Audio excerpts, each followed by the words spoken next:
Yeah. Yeah. Microsoft, everything working out well there.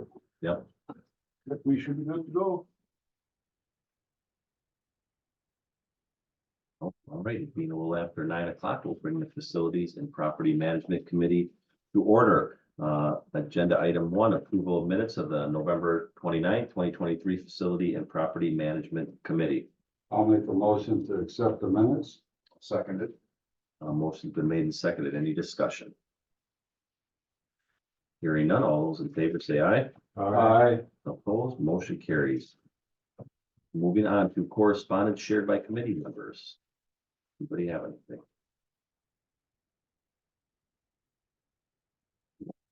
Okay, moving on to public input on agenda items. We'll start here in the room. Anybody from the public wishing to speak? Steve Bender, County Board Supervisor, District 13. I attended the Highway Committee meeting on the conference rooms. And the lower conference room, they're actually gonna make that into offices. But on the next phase, they're gonna add a new conference room onto that, so then we could still go forward with the Paul lot for that. But the one upstairs, we only have a freight elevator in the highway department instead of a passenger elevator. Even though we use it to take people up, he would prefer not to do that. Supervisor Egan made a suggestion that we take the cafeteria and name it after John Schneider. And the highway committee was all right with that. So I think it's gonna be on their agenda next month. So if we could change it on your agenda to make it the John Schneider cafeteria lunchroom. They'll vote on that next month and then we could bring that forward. And the Paul Lap conference room, I don't know if we want to basically wait on that until it's built, or if we want to have that in the works so that when it is built, they can have the name tag and everything put on it right away. But I guess if we could just move the John Schneider one forward for now, and then we can work further with the Paul Lap. They're gonna make a plaque for him.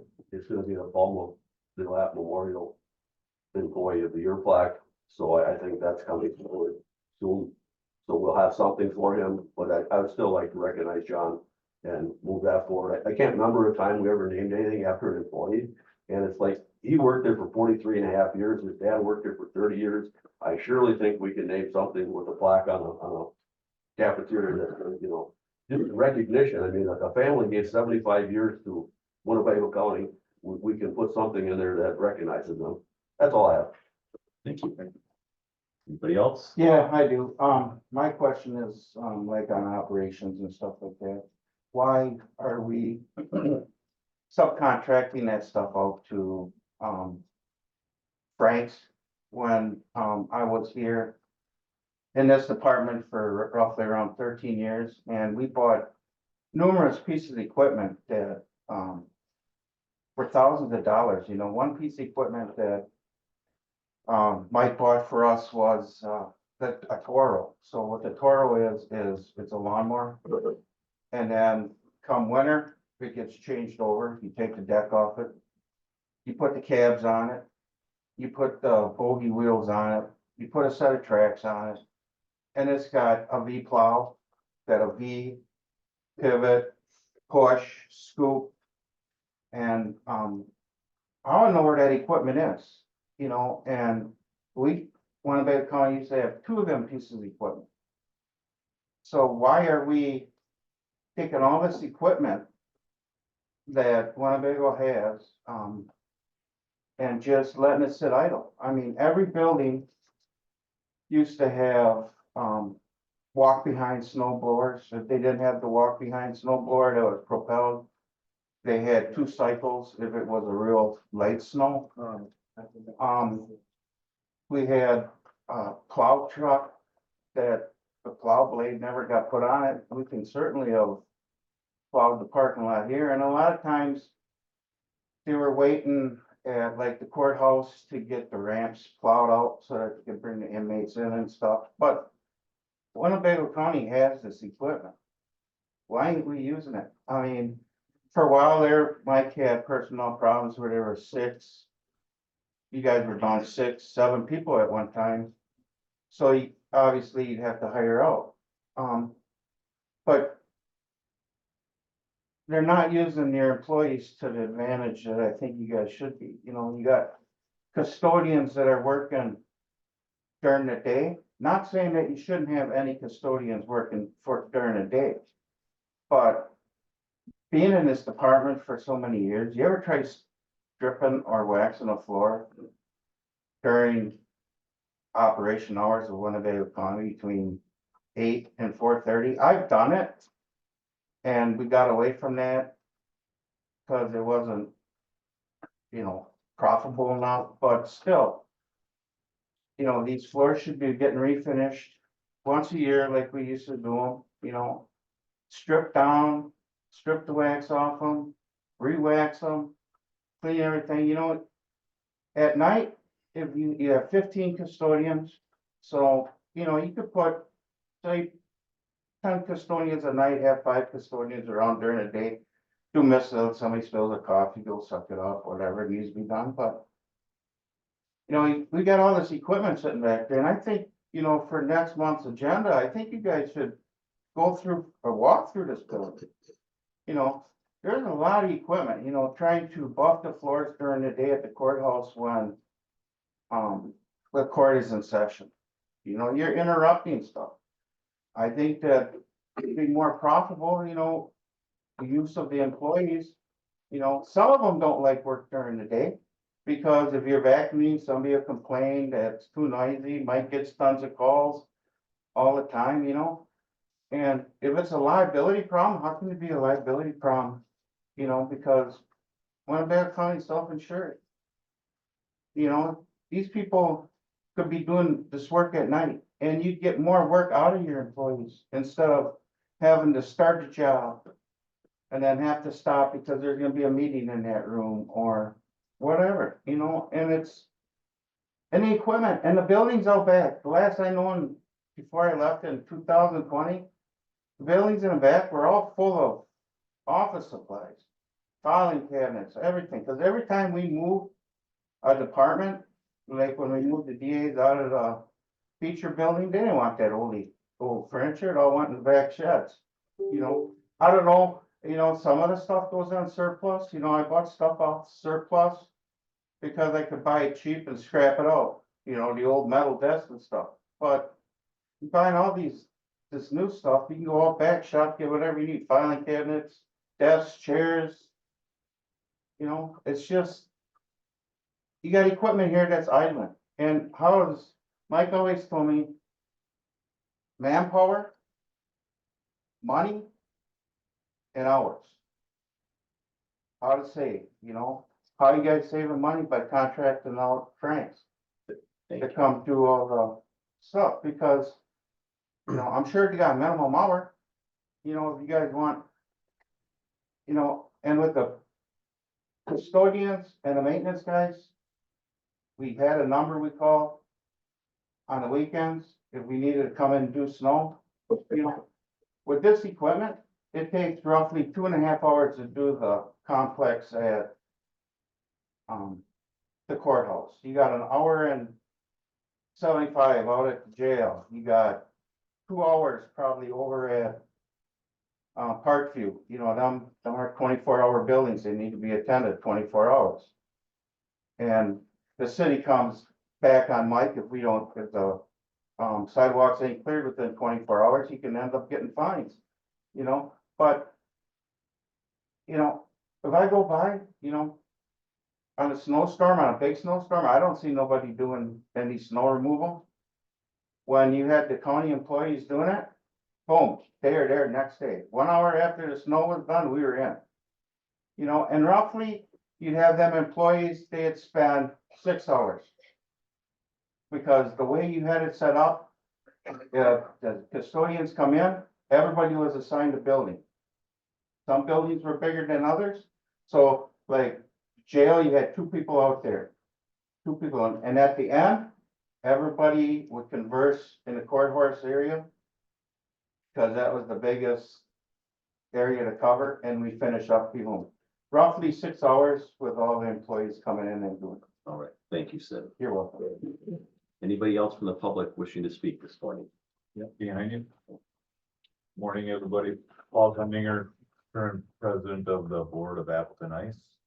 Here with Kevin Grader, our general manager of Appleton Ice. We operate the Tri-County Ice Arena for the county, and saw that it was an agenda item, so we thought we'd just stop in and make ourselves available to answer any questions. Over the life of the lease, we've been constantly reinvesting money back into that facility.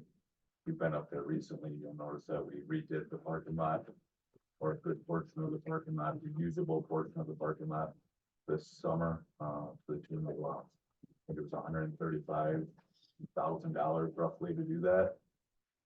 We continue to keep it updated with new carpet, new flooring, new compressor in the last couple of years so that we can keep making ice, and keep it an ice arena.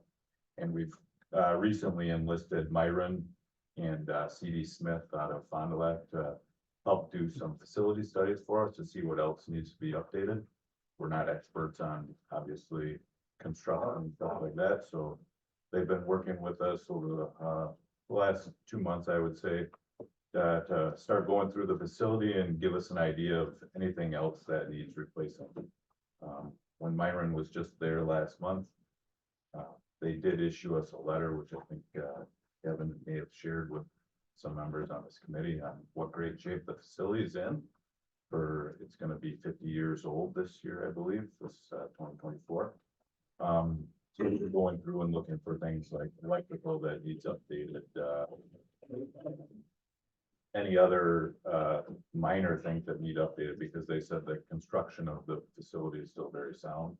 There's no major requirements needed for the actual foundation or any of the construction, so. We've been a good partner with the county, I think, over the years, and we intend to continue to be a good partner. And we'd invite this committee to come and tour the facility and see all the updates and improvements that we've done over the years, and answer any questions, since it is an agenda item that you may have regarding the facility. I'll allow that once we get to that part of the agenda. Thank you. Yeah, thank you. Anybody else from the public wishing to speak?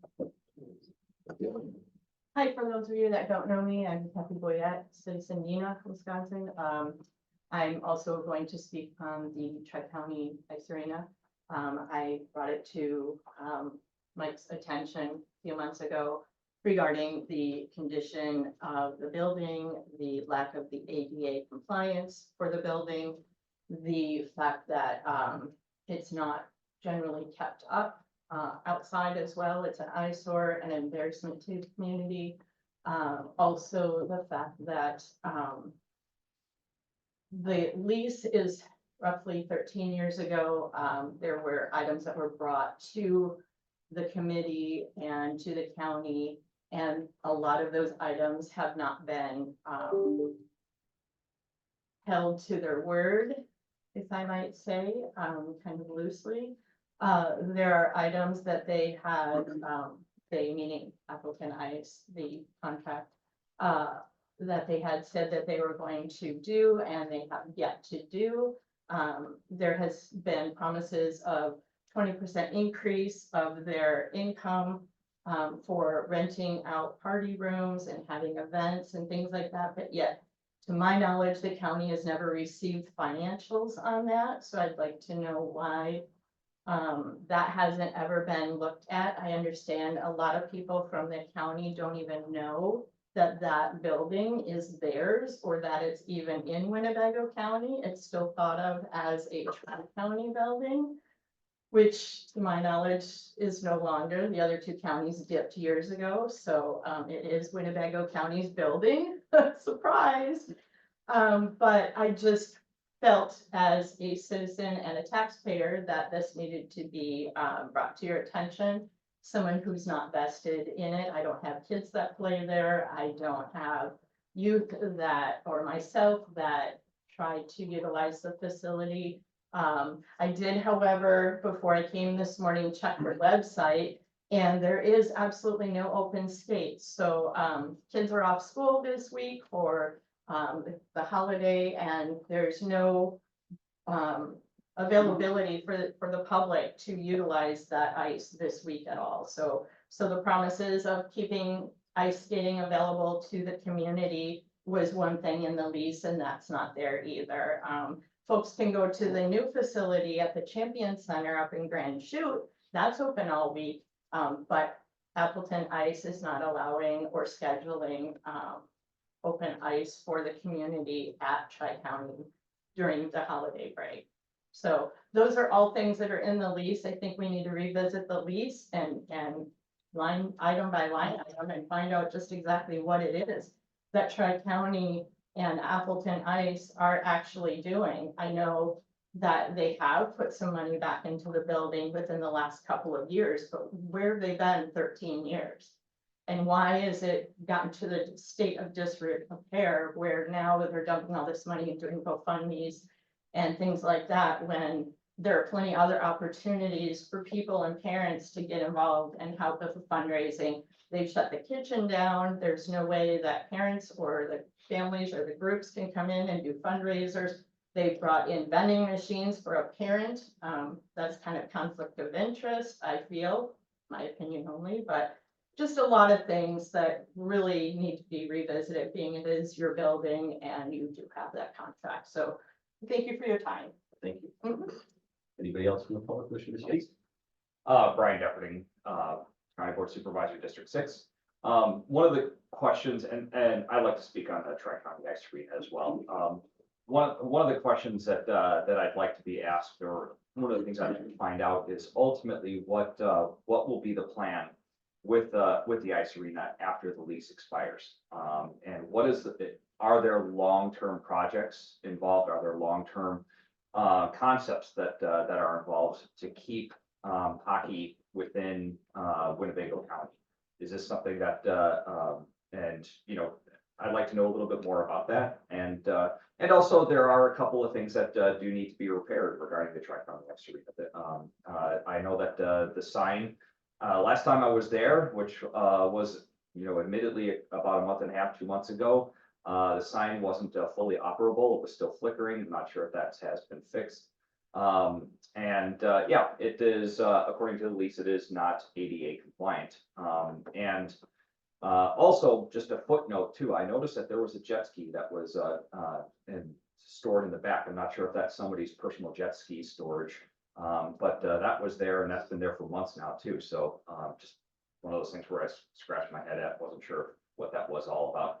Anyways, so these are the things that I just really like to, hopefully we'll get some clarity on today, and to find out what they plan to do. Also, you know, one of the things I wanted to bring up, and I brought up at the last meeting too, is that you know, per the lease, the Appleton Ice is supposed to make a presentation every June about capital improvement projects for the Tri-County Ice Arena. That has not been done. Admittedly, that's our fault. We dropped the ball on that. I think we should probably get back on that in the forthcoming years. Thanks. Thank you. Anybody else from the public wishing to speak? If I could, I just make one comment on that. Steve Bender, District 13 County Board Supervisor. I too was at Appleton Ice about maybe 7, 8 months ago. And when I walked in there, it took probably 20 minutes to find somebody. There was an ice tournament going on, but there was absolutely nobody there working.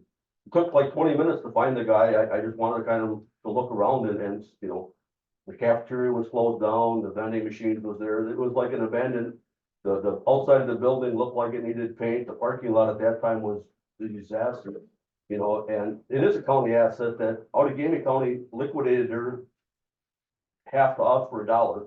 You know, now it's our responsibility, and I don't want to not work with Appleton Ice, but I'd like them to be more upfront with us and give us our reports and let us know why there is no skating this week. Kids are off school. I mean, why wouldn't that be open? So, you know, number of questions I think that you will need answers for. Thank you. Anybody else? Yeah, Kate Horan, County Board Supervisor, District 5.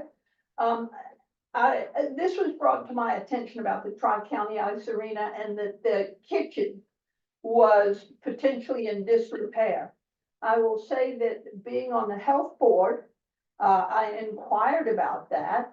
And Ann Boyce, who is the supervisor of environmental health, was in there in June. And the kitchen is compliant with being able to be used. So again, question, why isn't it being used? Thank you. All right, we will, anybody on Zoom? No, Mike, we're good? Yeah, we're good. All right, we will move on to the next agenda item. Discussion and possible action on the Tri-County Ice Arena. Mike, I know that we talked about these gentlemen coming in and doing a little presentation. Is that, is that what was discussed? That's what was discussed. They're here to answer any Okay. questions that you guys have. Okay. Well, I'll open it up to the committee here to, I guess I'll kick it off on Supervisor Haran's first question that she had asked about the kitchen, and why that's not being used at this time. Yeah, so first and foremost, to back up, I mean, obviously, as we've all seen over the last 3 to 5 years since COVID hit us, inflation has been extremely, extremely difficult on all businesses, including small nonprofits like Appleton Ice who run hockey rinks. So when we, as we talk about the kitchen is available for all of our youth groups to utilize for fundraising activities as they see fit. We have our bigger tournaments. Our groups will come in and take over. It was just, we just had a big girls tournament there in early December. They decided they couldn't staff it properly, so they decided not to do it as a fundraiser. Our other youth groups will take over the kitchen for kitchen type activities as a fundraiser for the large events that we have at the facility. But it simply comes down to all the things that all of us are struggling with on a daily basis is money and labor. So we have never, I just took this job 3.5 years ago, and I did a deep dive into our financials. We have probably lost money year over year trying to operate a concession stand at both Tri-County and Appleton Family Ice Center because of things like economies of scale. Like everyone will compare us to the Champion Center. Well, the Champion Center has 12 times roughly 12 times the traffic through the building while having to operate one single concession stand with a couple of workers. When we try to operate a concession stand, we've noticed things like a loss of food, or we waste food. We're trying to predict food requirements. We're trying to predict labor. We have labor shortages. The cost of labor has gone up significantly. And to answer the question on the concession stand, it just came down to dollars and cents, right? We're making significantly more than we've ever made in the past having an automated vending machine network than we do on the concession stand. So it literally came down to trying to deliver hockey to our members as economically as we possibly can. And one of those things is the concession stand, but it is, we just had both counties come through and make sure an expert on the county requirements. I think they're a little bit different in each. Outagaming County is one of the rinks, obviously Winnebago. We had them kind of, and we were told they were up to date, but it just comes down to who's going to work and what we can sell out of there in a profitable manner. And it just, the dollars and cents have not added up, but we always offer it to all of our youth groups, all of our user groups to operate as a fundraiser for their organizations if they choose to. And they can't find the labor. Thank you. Yep, Supervisor.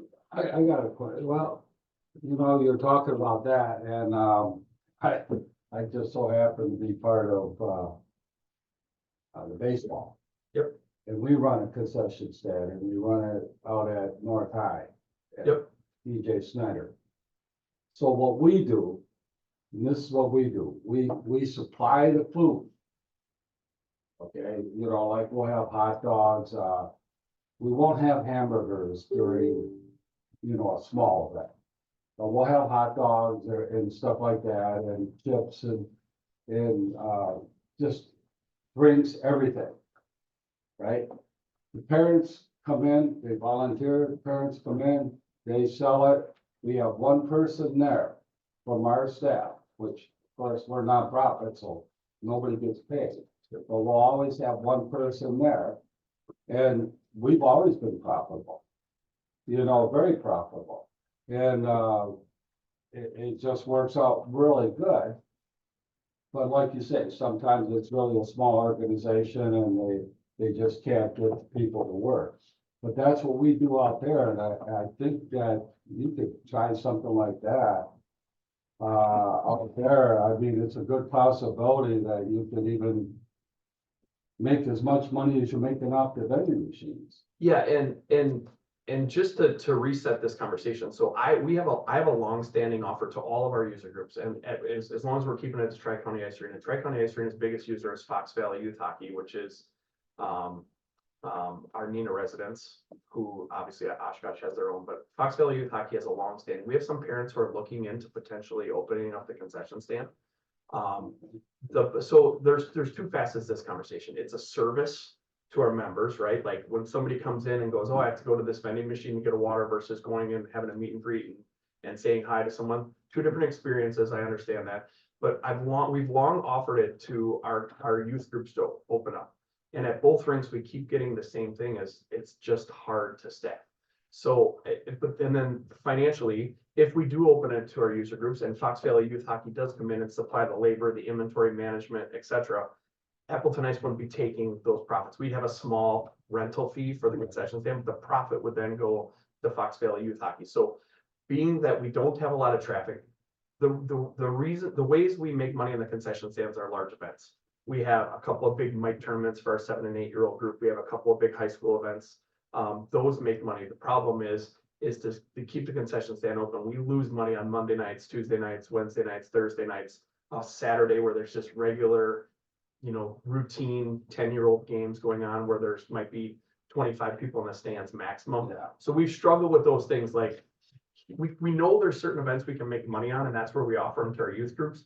But overall, when we do a full year study, we've consistently struggled to break even, trying to keep the concession stand open like a normal business would operate. So that's why we've switched to the vending machine situation where we're making significantly more money. We have no labor. No, we just take a percentage of sales, and then we're offering it to our youth groups and our user groups, like our high school groups, for any fundraising activities that they want to have during large events.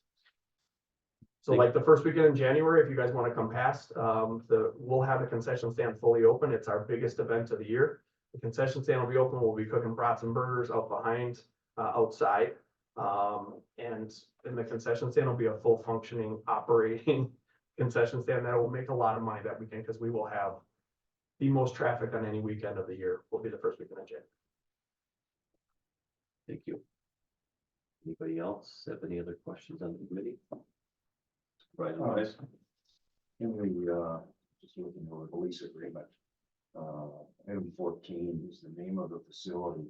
And it says leasee is hereby given the authority to sell the name or change the name of the facility without the approval of the county. Something like that might help you. Without any, of course it is. Yeah. I'm sorry. We have tried to sell the name. Have Yeah. you? Yes. But rename yourself.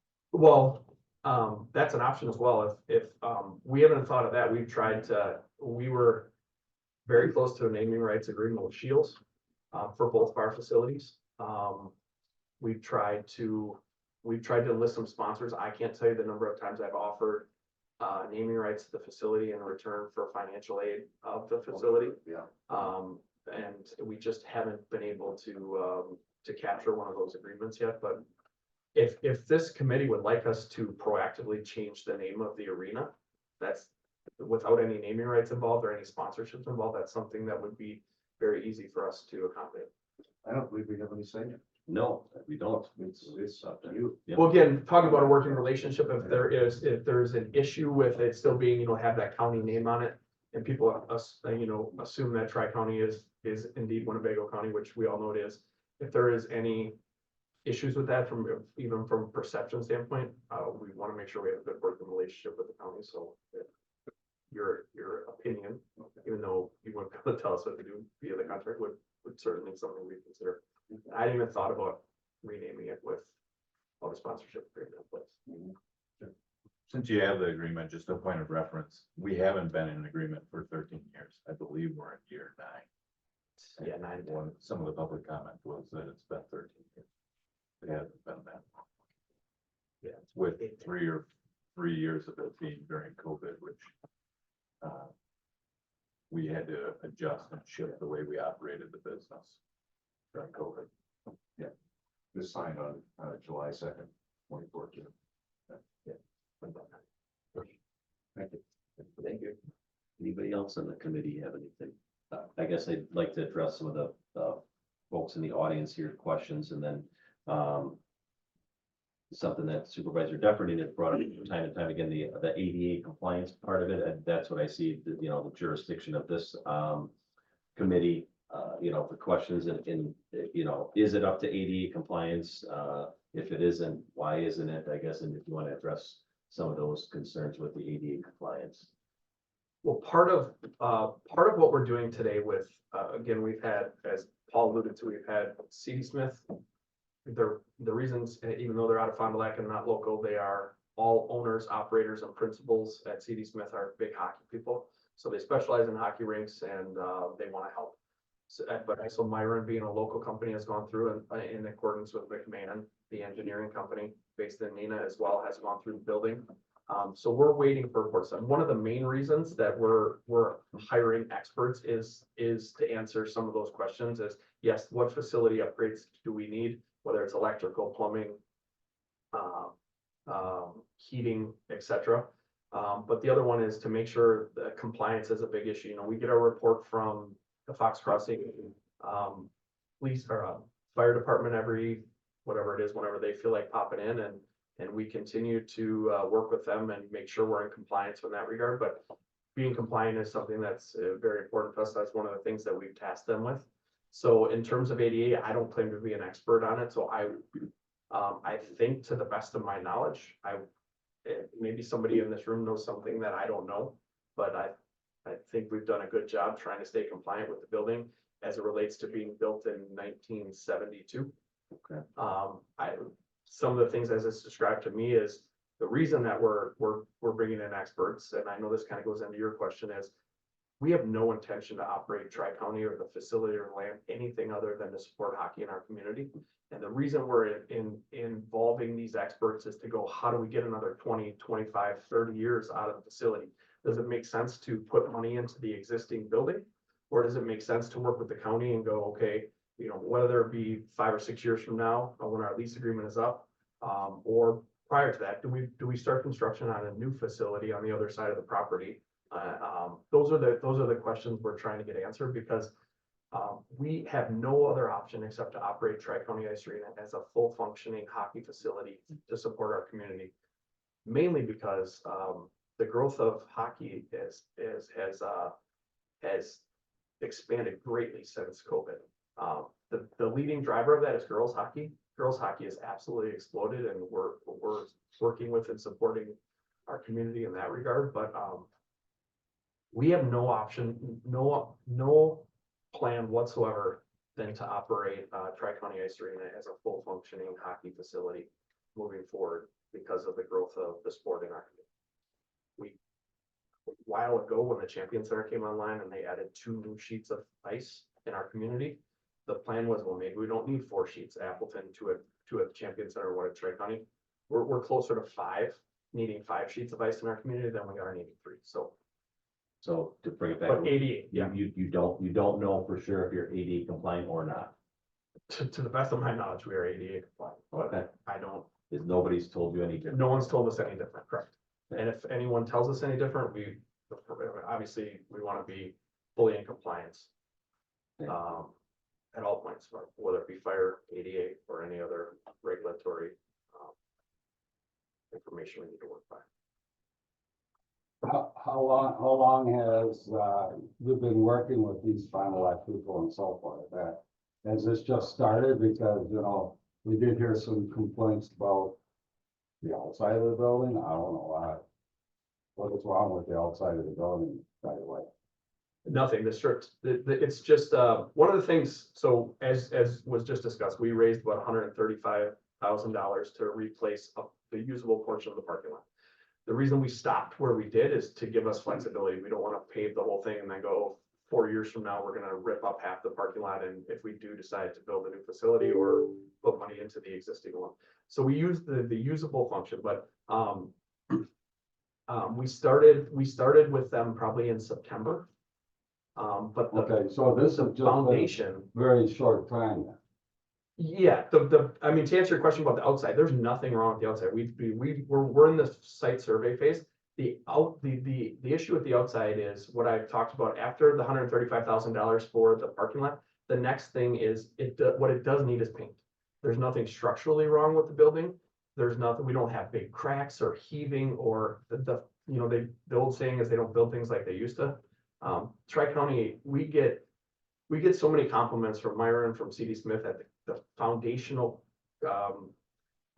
construction of the building is still perfect. I mean, the bones of the building are amazing. What it does need, the next project we're gonna attempt to raise money for is spraying and painting it. I mean, or buffering it first and then painting it, because it does need that on the outside. So how much, what is the time element in all this? I mean, in other words, how long is Myron, and are they giving you a timetable or things to do or things to start raising money for? So Yes. They're giving us a bid right now on a full in-depth study, which will go through all the electrical and stuff like that. So they're working out that for us.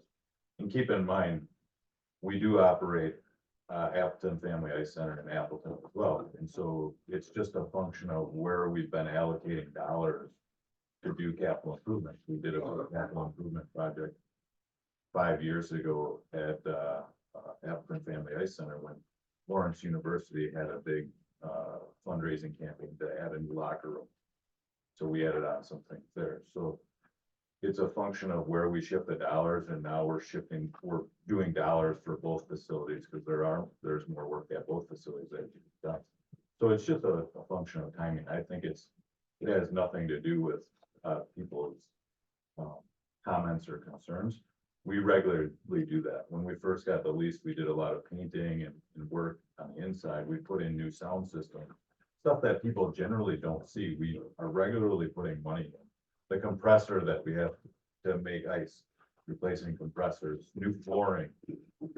Regularly been putting dollars in, and we just thought it was time to have a good look through the whole facility to see what else needs to be done. And yet we didn't feel structurally there was anything wrong with it.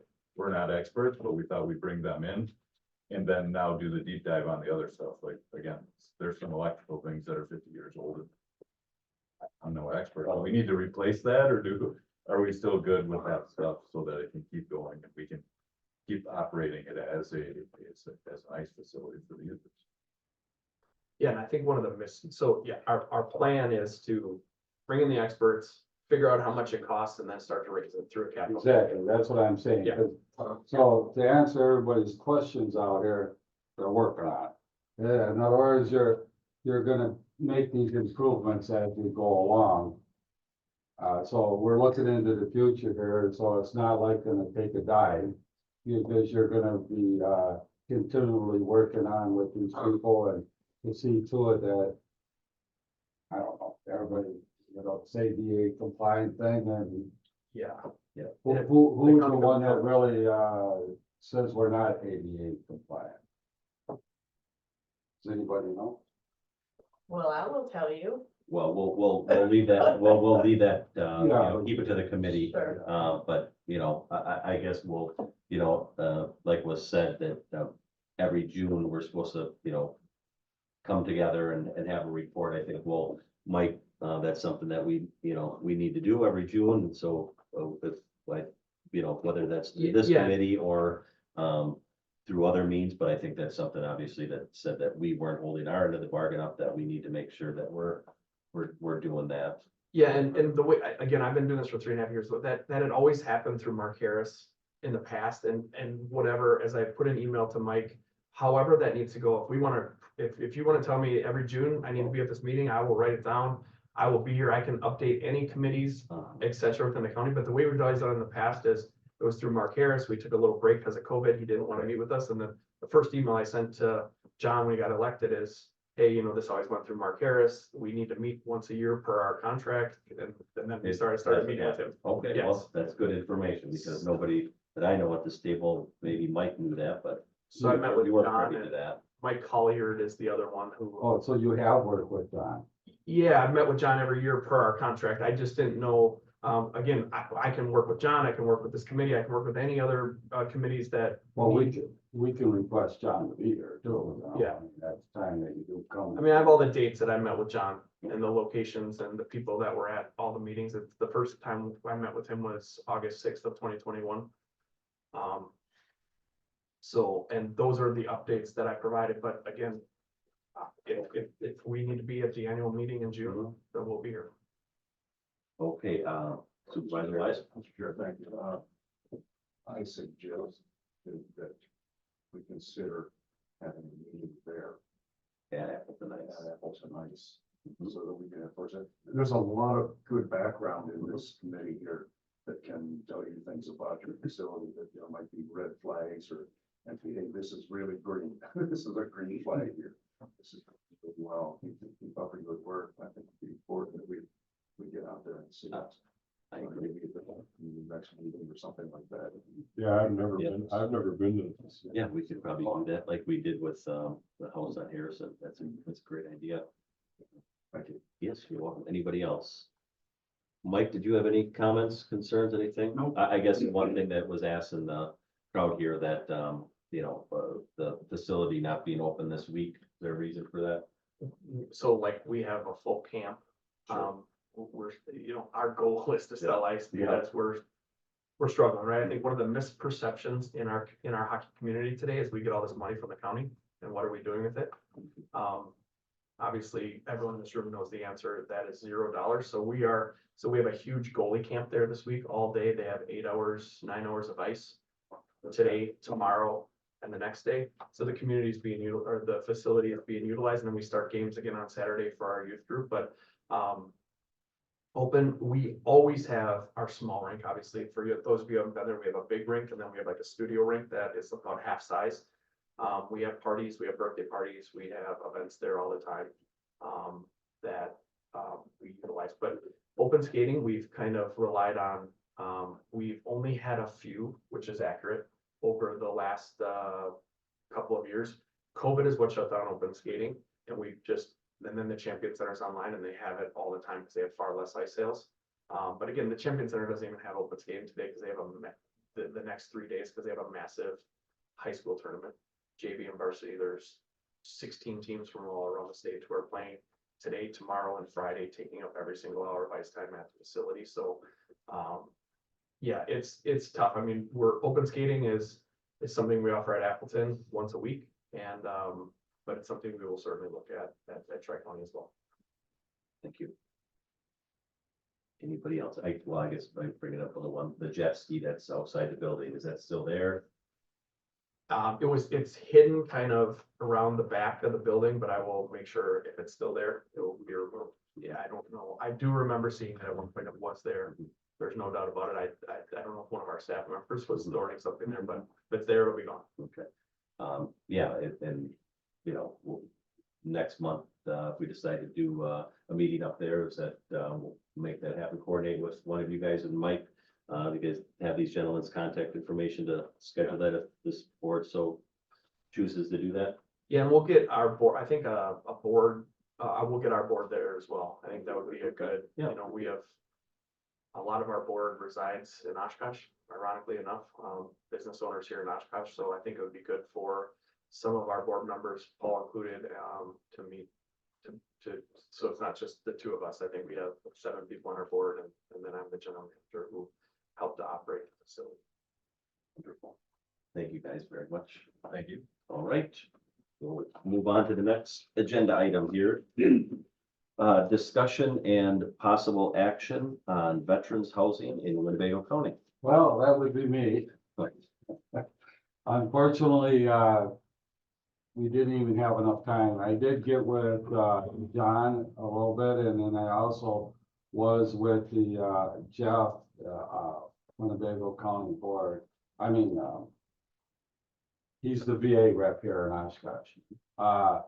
So basically right now, what we do have going is that there has been plans in the making. It's just that we have, right now, it's, you need a nonprofit for one thing, and one of them is the one that, is that I'm trying to think of the name of it. The YMCA. So they're very interested in this project. And so, but we're still working on that, so it's gonna eventually happen. And then there's another organization too, up out of the same organization that did, we haven't really, we're still talking with them, but that did the housing up in Green Bay. So when I get the more information on that, and because of the holidays, nobody was there. And then I got sick. Unfortunately, I got sick and then, days took before I went on Christmas. So that didn't allow me to even get back with them. But I have talked extensively with the VA rep here in Oshkosh, and he thinks it's a very good idea that we continue on with this, and he's because it's been in the workings for a couple of years, but nobody's doing anything. You know, it's like at a standstill, and so let me tell you, this next month I'll have a lot more better information and better input and be able to tell you what's going to happen or not happen, like right away. That's respectively why Mike knows nothing, because it's been at a kind of a standstill with these nonprofits. And so in other words, when you get veterans housing, you gotta have somebody that takes care of them buildings. You know what I mean? 24/7. So, and that's how it operates. And right now we are working on that. And then along with the state also will help us funding, believe it or not. They will do that. And they have also, John and Jeff have been to the state and have worked with the state on this. So, but it's been at a standstill because nobody's been doing anything. You know what I mean? So now that I'm getting the ball rolling, hopefully we can find out more information and find out how we can keep the ball rolling and how much state funding we can get. And now you got to realize once again, this is an ongoing thing. This isn't just, like for this 1 year. This is every year for ever, I mean, the veteran housing in Appleton is probably the best one ever. I mean, the guy that ran that, I mean, very smart man. I mean, he ended up buying, all those are homes. I mean, they're apartment buildings, that he bought or that ended up getting bought by the veterans, and pretty cool. If you ever get a chance to go up there and see it, go up there and see it. It's really incredible. It's really nice. They got a clubhouse and everything, and I don't know if anything like that will ever happen here, but even up in Green Bay, they have, actually the one building that it was a brand new facility that they built. Now, as Mike knows, if you buy a building, there's a lot of work to put a building back together, right, Mike? So, what is our options here? What would be our options on building or not building? You know what I'm saying? So that's why we would want to bring it to this committee, because Mike is number one on that area, because he knows what he's talking about. So, at this point, that's where we're at. Thank you very When much. you, Sure. can you put together a list of or, you know, what kind of design characteristics you wanna see in a building Right, that would be appropriate for this existing building, because then we can like search to see if there's anything out there. right. Yeah, we could do that. I could do that. Okay, which was the one that was built new? And then can you? Oh, in Appleton, I mean, in Green Bay, Green Bay I was can't built? remember the name of it, tell you the truth. Okay, But that was built brand new. when? Oh, within the last couple of years, wasn't it? Really? So the construction costs should be fairly recent on that. Oh, yeah, yeah. So you I should mean, try to get- I would, Try to get the cost, we'll find out from, I can find out from Jeff on the that. cost breakdown, you know, on what the facility, what it costs to build it, then you compare it with, you know, the acquisition cost. of Yeah, this cause Mike would know facility. that end of it on how much. You can repairing compare and that everything with, else. with what it would cost to buy something existing and, you know, rehab it. So you know, there's some information I think you could gather for the community. Okay, I will do that. Thank you. Anybody else on the veterans housing? All right, then we will move on to discussion and action on naming the highway department conference rooms after Paul DeLapp and John. So we're gonna do the John one, right? Well, I think we, to follow our policy, we have to wait until the highway department Yeah. has decided, Oh. what, how they wanna do that. And once they decide, then we'll move forward on this committee. Is that correct? want to name? Okay, so they haven't really decided anything yet? No. They know about it. Oh, yeah, I've talked about Damo. It's been discussed at the highway committee. So what has to happen is when we follow our, resolution, there was an ordinance. Resolution, yeah, policy that they will draft up that policy, they'll pass it at their committee, and then it'll come to this committee how they see fit. Everybody, I agree we're all with good, that. we're all good with that? Mhm. Okay. So we have to wait until Yeah. Bob Damo gives us an answer. The committee. The committee, and then we'll draft, They'll have it drafted. they'll have a draft. Yep. Yep. Okay.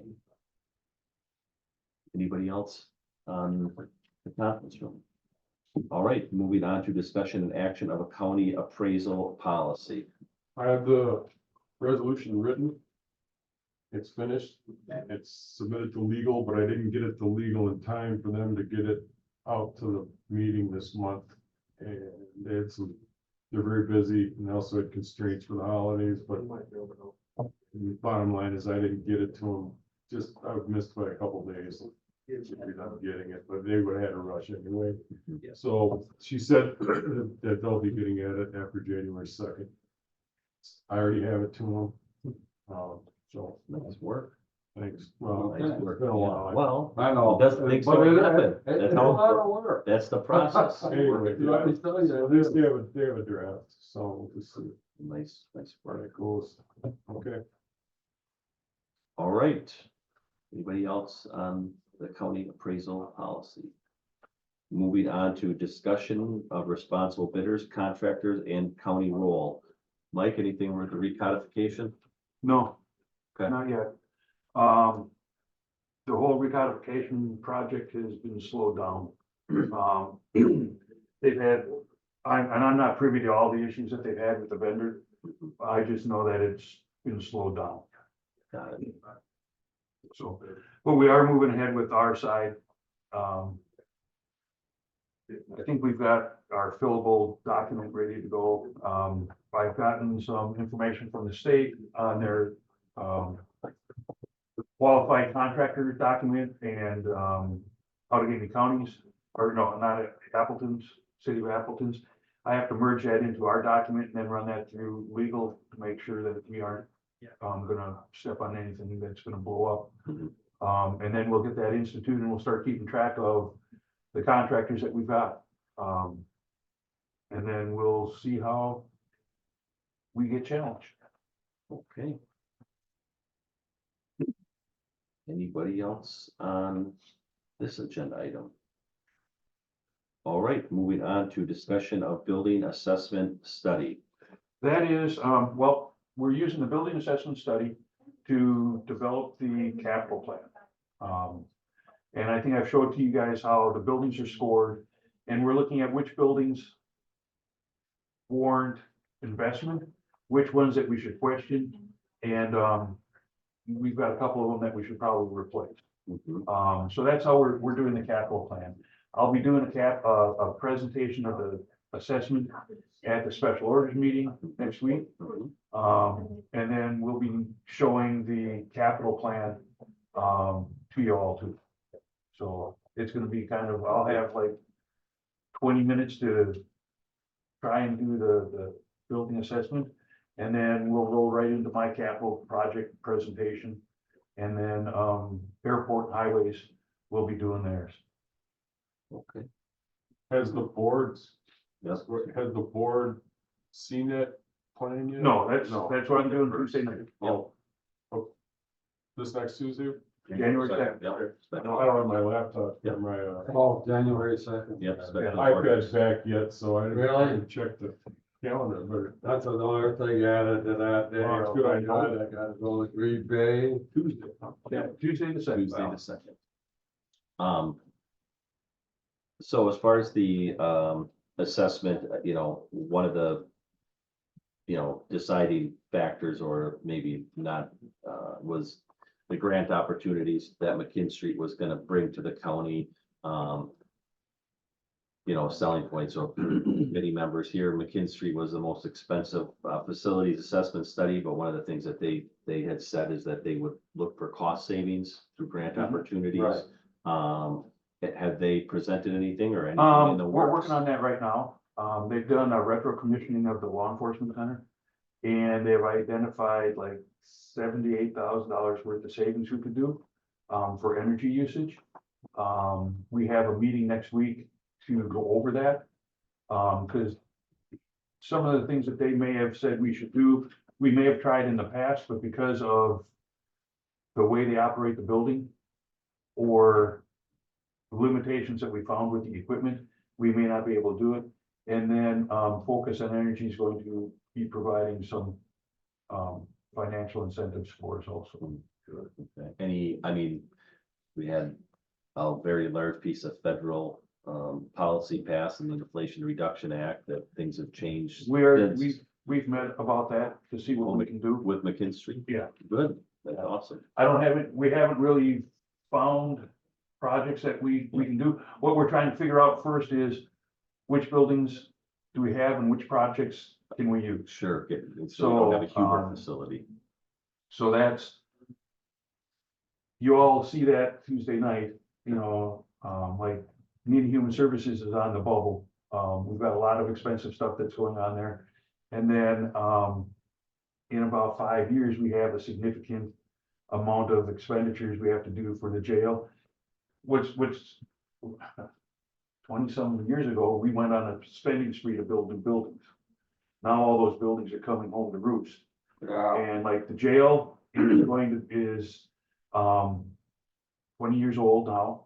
So we've got 20-year-old boilers, we've got 20-year-old chillers, we've got a 20-year-old roof. All of these things are gonna come due. Same thing with Parkview. Parkview's not quite 20 years old, but we've already had problems with their air conditioning, and that's R22. So we've got to replace the air conditioning. We've already replaced the water heaters there. The boilers are coming up on 20 years. So and what I'll show you is in the next 5 years, we have a significant amount of money that we got to spend on the buildings. Yep. And we really need to take a look at which buildings warrant spending investing in. And then we also have to take a look at how the departments are using these buildings Mhm. to see if they still work. Because one of the problems that we've got with Nina, is I've got Human Services, Public Health, and Veterans saying it's not really working for them because it was designed to the way they operated 20 plus years ago. So, we don't have any parking there. That's one of the big problems for the people using the building. What building is this? Nina, Oh, we've had to go out The employees are forced to park on the street. And the city of Neenah has started ratcheting down on the availability of street parking to where it's only 2 hours. So they're having to park further and further away from there. I know Human Services has rented some parking spaces from the bank that's across the street from them. You know, so we've got the repairs, now we've got some of these other issues that maybe it's time that we look for a different place to build the human services.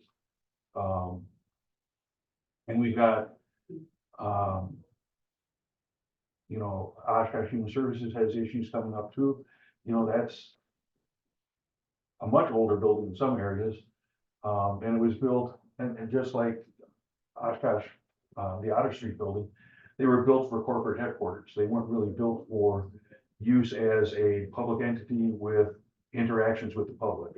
So it's not real user friendly for the public. And it's not really configured to the way they want to do their operations. So I'll try to get that all done in like about 10 minutes, and then maybe open it up for discussions for people to ask questions that I may or may not be able to answer right then. And we'll go. This is gonna be a big elephant to eat. Because are you gonna have like the same diagrams you Yep. had for us? Okay. Yep. Yeah, I'm gonna show the expenditure hump. Yeah, You know, and John and I are working at trying to bring that down because we want to stay at the $10 million of bonding and not go over that so that we maintain our credit rating. That just doesn't seem feasible. I don't We've- think it is We've been either. doing this 10 million for how many years? The construction costs have gone up 30%, and so we're trying to do the same thing with the same amount of money, and it doesn't work, and we're Yeah, at that this, benchmark's gotta be increased. at this. Well, and part of my presentation is going to be, for lack of a better word, a shock factor for a lot of people. Yeah, yeah, tell me about it. What I'm gonna be showing doesn't include highways. no, doesn't Yeah. include the airport. You know, and It does. it's not a pretty picture. You know, I told John, I wish I was only 40 because I'd love to be here another 20 years to try and get this fixed, but, you know, I'll lay out the picture. It's not necessarily gonna be all that pretty. Unless we have a massive devaluation. Yeah, possibly. Yeah, And as far as the space study, is that something that you're gonna talk about, is something that that's, John and I are talking about it. I can't remember exactly where the funding's gonna come from it. If there's gonna be another one of those one-time costs that we're going to apply for the ARPA funds. mhm, But yeah, we've got to do that. I mean, to me, that's a big component of these buildings as far as how we're using them now compared to how we were using them 5 years ago. And, you know, I get I think you brought up a point that nobody ever wants to get rid of any space, or, you know, the Oh, space yeah. that they have is good enough, but we obviously had to make do with a small situation in 2020 that changed things. So I think that'll be a determining factor. Yeah. Or do you think that'll be a determining factor in how we move forward on these buildings? I'm seeing a whole lot of different things out there. You guys have probably been reading the news and the trades that I read. You know, there's a big drive to bring them back into offices. And I think that there's going to be a huge commercial building bubble that is probably going to burst here in the near future. I know when my son lived in Dallas, when the sun was setting, we could go drive through downtown Dallas or Fort Worth, and you could actually see through the high-rise buildings, and there was like nothing in them. Mhm. So, you know, there is, I think there's probably gonna be a glut of office space. But, you know, we've got to decide, what can we do remotely, what we can't do remotely. Yep. And I don't know that the department has really addressed that 100% yet right now. They're still trying to work their way through, how they can make sure that they're being effective with their, workloads for their employees, whether it's in the building or not. Mhm. And I know we've been talking with Human Services about, trying to do more hoteling, in the buildings because they're bringing, different programs on board. And, you know, a lot of their people, well, I don't know, I won't say a lot. There's a certain number of their people that go out in the field and take care of their clients. And, you know, if they're in the office 2 days out of the week, you know, somebody else can share an office. And I know a lot of people probably don't like that idea because you like to have your own personal space. But I think that's something that we need to take a look at, and I'm not sure that the departments have really got into that mind frame yet, or mindset yet. Yeah, I mean, we can't make the decision on the buildings until we figure out what space Right. that we need to use, is how I'm putting it together in my head. Right, so, Jim? I was, over the holiday, I was meeting with some 20-something folks in the family. And I asked basically these same questions about the what ifs about construction, new construction.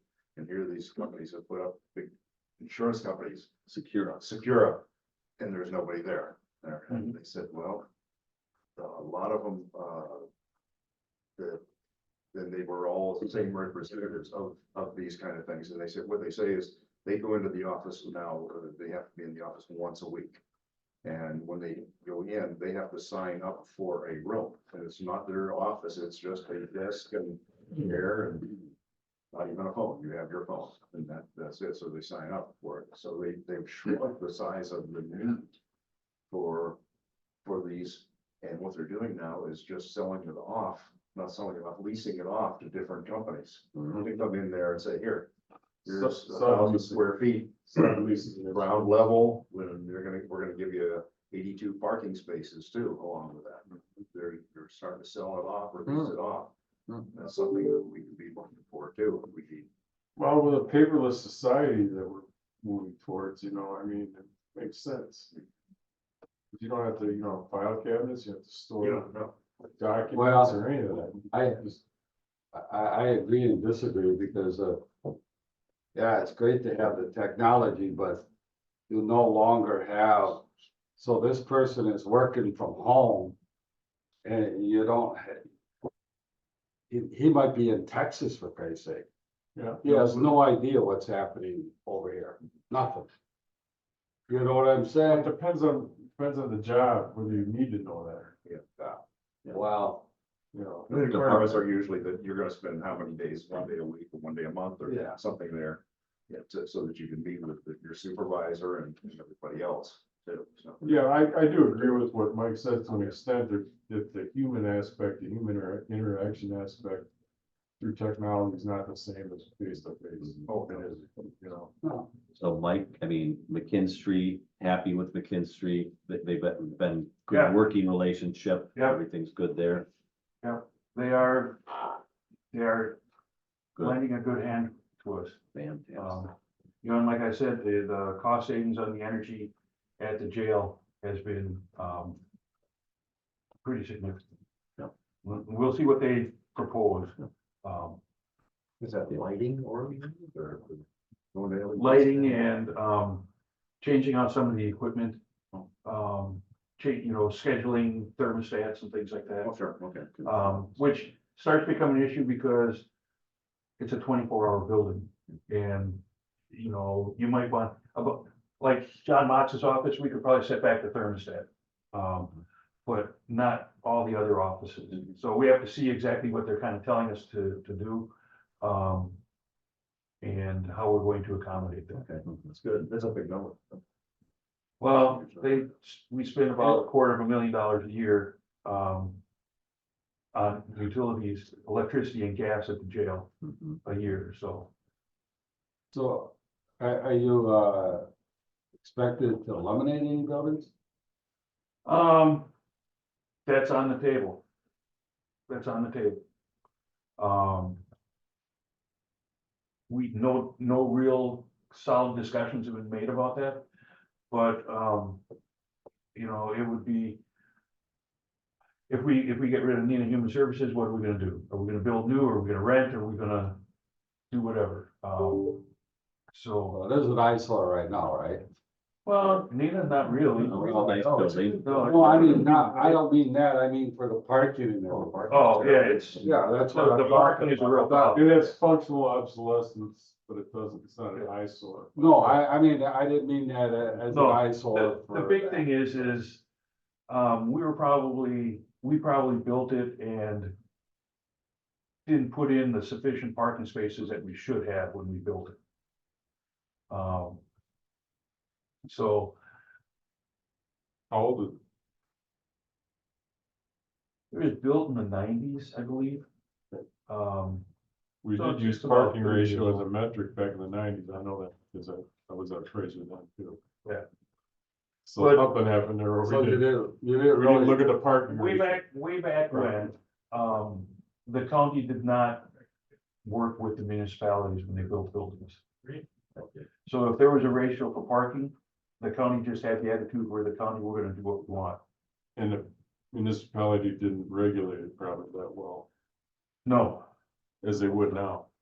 well, we have the opportunity when we build a building, that we have the state inspector do it, and we do it with state codes. Or if we would run it through the municipalities, and then they are the building inspectors, and then we conform to the building codes for the municipality. And basically, I think the state law has been written such that it says that we should work with the municipalities. It's not like you shall work with them. So we've taken the approach that we're gonna work with the local municipalities, because working with the state inspectors and everything, they're not as available, or well, they're just not as available. They're covering the whole state. But as far as what buildings to keep and what not, I mean, the study that was done has data that suggests certain buildings maybe yeah, should be Yeah. considered for disposition rather than Like the fire others. station. And I'm assuming you'll present that and the board will talk about it Yeah. and digest it. Yeah. Okay.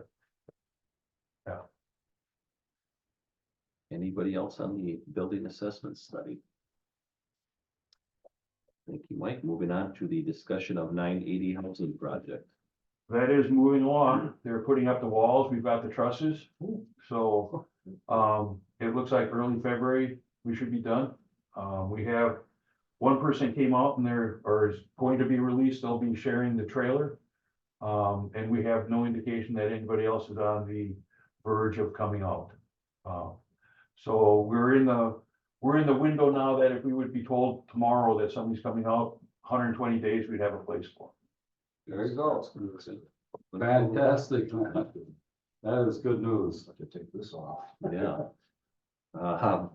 Yeah, it's a couple of years in the making. All right, moving on to discussion on boathouse project.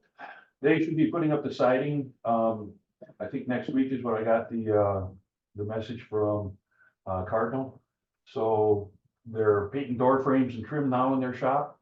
So by the end of January, we should have that open. The water should be open. The sheriff could probably park his boat in there if he wants. I Absolutely. was wondering whether, with the weather the way it is, you might be able to do that Yeah. They probably have this winterized. winter. Yeah, it's back in, I think it's back in our building right now, so it'll stay there for the winter. So that should be wrapping up here real soon. All right. Wonderful. Moving on to director report on department operations. Okay, you got the project list. The one thing, we got the bids back on the evidence building. They came in high. So with the way we're doing the capital project right now, you will see an additional funding request for that project in the capital presentation.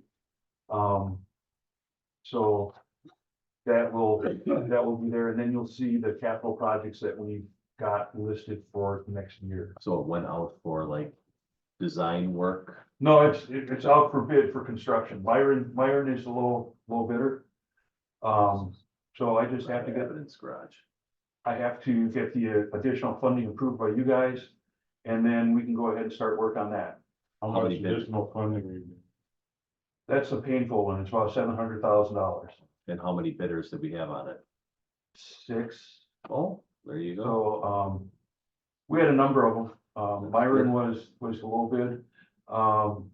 And it was only about $200,000 between all of them. Wow, there you go. So it was really a tight bid.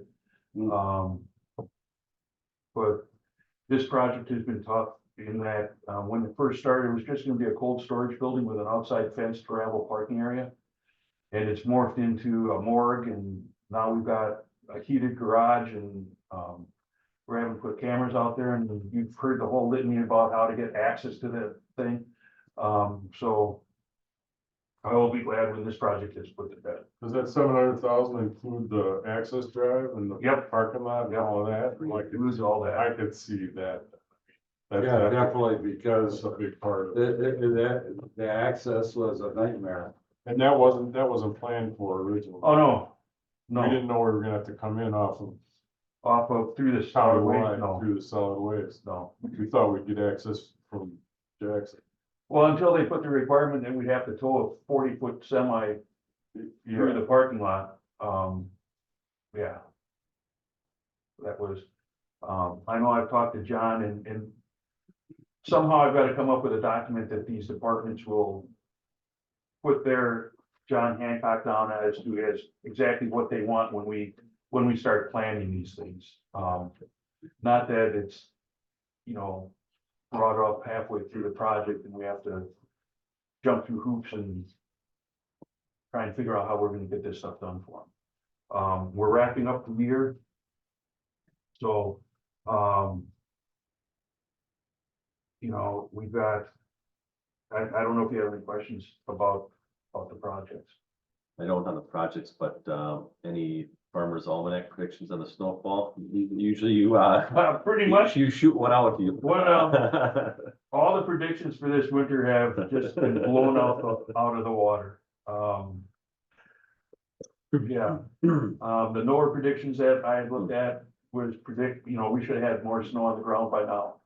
All I can say is the frost is like non-existent in the ground. So, Ain't that the truth?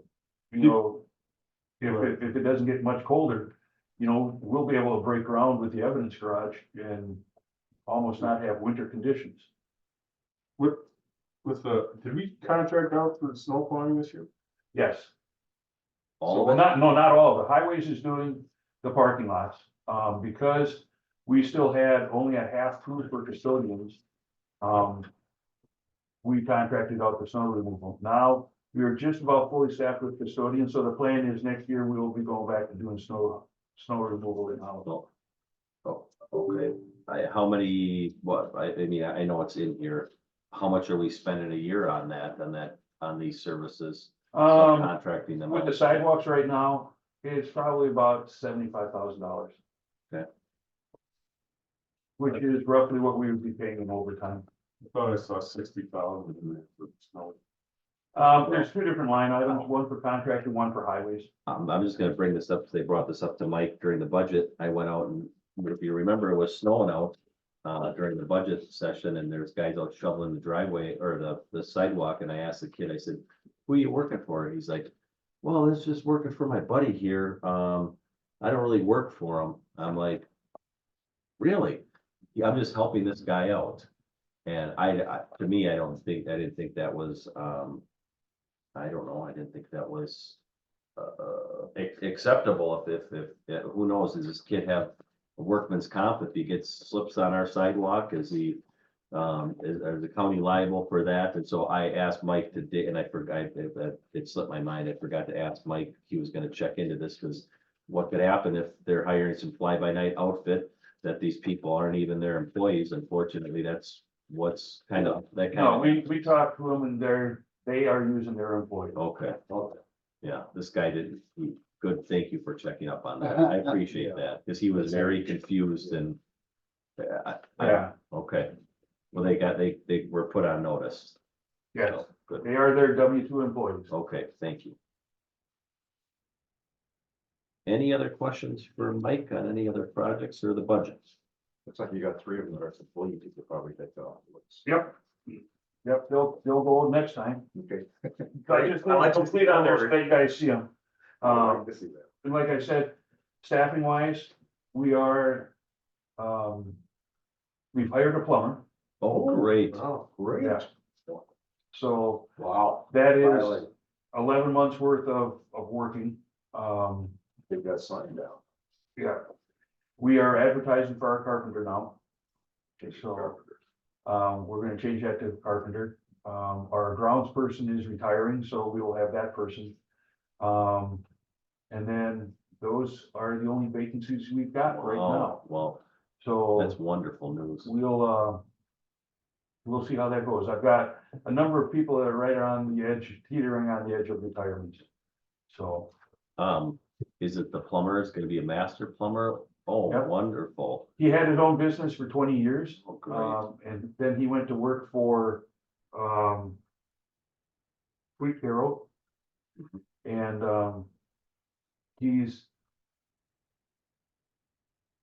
not exactly happy working for them. So he's gonna be more of like his own independent contractor when he comes back here. Yeah. So I think he'll be happier here, working here. Well, that's wonderful, Mike. And we got him within our pay range, so, Okay.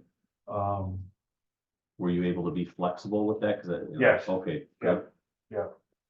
Just a little history here. I mean, in the last couple of years, well, maybe going back 4 years, Mike was for the department with the custodians, now changed the name to facilities assistant. facilities assistant, but I mean, he was a number of folks down, quite a few, and really happy to hear that. We've made some changes as far as the pay increases at the budget time, and some of the stuff that we passed at the board level, PTO and whatnot. Hopefully that's helping out. That's wonderful news. I believe it is. Wonderful. Because we are now getting people applying. We're still having people coming on, off the street with our signs, so that's still working. And we're non-discriminatory. We give them all the applications for, any positions in the county. We try to sell anything that we've got. So whether it helps us or another department, we want to make sure they get an opportunity. I think, didn't we just have one last week that came in? Mhm. Yeah. Yeah, actually, I think, didn't he work for the state? I think so. Yeah, so we might even get to poach somebody from the state, Oh, wow, so. very cool. All right, any other questions for Mike? All right, moving on to suggestions for items for the next meeting agenda. Maybe we could talk about what this gentleman talked about. On Yeah. what's going on with Outsourcing. Well, I can address that right now, because it's part of department operation. Okay, there you go. When I don't have people to shovel snow, I have to contract it out. Because I can't not do the snow. And when I'm down half my workforce, and they're working 10 to 12 hours a week overtime as it is, I'm gonna burn them out and have them quit, and put me in an even bigger bind by forcing them to come in and do snow. As for working during the day, our complaints have plummeted. We don't get complaints. In fact, we get compliments now. And half of our buildings operate 24/7, so it doesn't matter when I do floor care, it's always a problem. When I worked in Milwaukee, I took care of 7 buildings that were 24/7, and we did floor care throughout the day. So it just takes some coordination, and we get it done. How about as far as putting on the agenda then, as far as, equipment that we have that we're not using, maybe because of that? Well, we're using it all. The only stuff, the Toros we're not using are the snow attachments. And that's because we're not plowing snow. And we're not gonna let the contractor use it. So hopefully if things go well next year, that will be back online. We'll be back online, yeah. So don't get rid of them. I mean, last year highways didn't have staff to plow the highways and do our parking lots, so we contracted out doing the parking lots. Mhm. Highways is now better staffed that they can do our parking lots. So, And then they'll be using that Toro again. no, we'll be using I Toro. mean, that's what I mean. What about the storage of excess equipment, That's pretty much and gone. materials? That's That's, pretty much gone. What's happened was we did a lot of moving and had to do a lot of reconfiguring. And we had to get the stuff out of the buildings and we put it in building 4, and we've been running public auctions. And what's not selling is being disposed of. So most of that stuff is all gone. Well, excellent, yeah, well, maybe we'll get to that in the next month and meeting up at Appleton Ice, but I would like to, I've never taken a tour of this building or this facility, so maybe after the next meeting, not January, maybe February, that's something that we can Yeah. take a tour of this. I personally haven't. I've never been to it. Ever.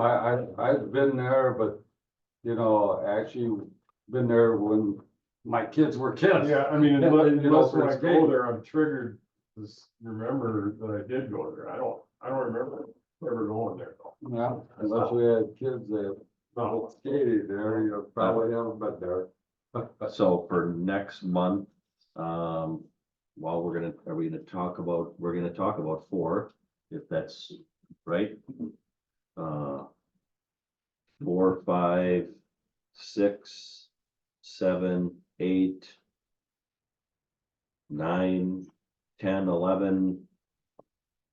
What are we missing here? Well, yeah, cause 10 and 11, they're gonna probably be completed by then, but hopefully we'll have an excellent report on, Mhm. cause that boathouse project was another problem. So you're probably pretty happy that's almost over. Yeah, Is I will be glad to not see that contractor. Jim? Just one other thing, the, number 3, public input on agenda items. I think that should be elaborated on. There are some more legalese that we should probably put in there about the minutes and, things like that. Okay. What's expected, As far as the 2-minute time, 2 minutes. well, I guess that the introduction. introductions, that Well, my- I think, Some of the other. I think everybody got a little bit over 2 minutes. That's Okay, but, yeah. and- name for the record. That's That's at his discretion. yeah, that's a little, that was on me, you know, No, it's your discretion. yeah. What is expected, I've seen it elaborated on others. But I think in the board meetings, they said there is no discretion to chair for Or maybe so. that, so. I think legal mentioned that because I asked them about that and they said no. At county board meetings, you can talk about anything. It all Yeah. depends what the. Yeah, but you only have 2 minutes and there's no flexibility for the chair to extend that per the rules. All right, Mike, if we decide to, or this group decides we want to meet at Appleton Ice in January, is that something that's gonna I'll be check with all right Kevin with you? And set up, yeah. Can we still do the Zoom?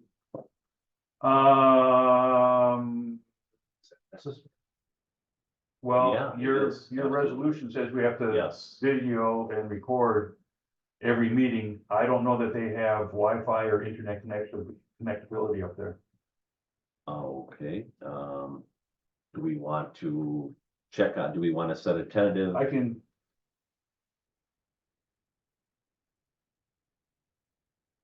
I mean, we found out today that, you know, the county executive had been meeting with Appleton Ice. That was new information, right? We didn't know anything about that.